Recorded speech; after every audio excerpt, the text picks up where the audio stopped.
দিন দিন চরম আকার ধারণ করছে চীন যুক্তরাষ্ট্র বাণিজ্য যুদ্ধ।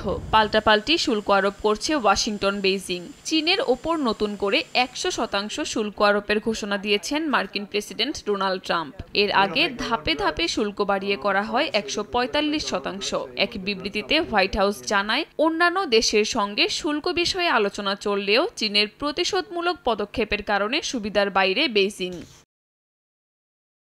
ট্রাম্পের এ সিদ্ধান্তের কড়া জবাব দিয়েছে চীন। স্থানীয় সময় বুধবার দেশটির পররাষ্ট্র মন্ত্রণালয়ের মুখপাত্র লিন জিয়ান বলেন, এই শুল্ক যুদ্ধ শুরু করেছে যুক্তরাষ্ট্র।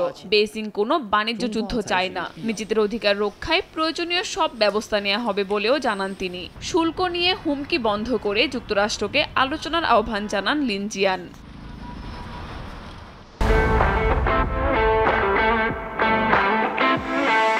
চলমান এই বাণিজ্য যুদ্ধ নিয়ে উদ্বিগ্ন বিশ্লেষকরা। তারা জানান, এই শুল্ক যুদ্ধ বিশ্ব অর্থনীতিতে বিরূপ প্রভাব ফেলছে। এই উত্তেজনা বিশ্ববাজারে মন্দা ডেকে আনতে পারে বলে শঙ্কা প্রকাশ করেছে জাতিসংঘের বাণিজ্য ও উন্নয়ন সংস্থা এবং বিশ্ব বাণিজ্য সংস্থা।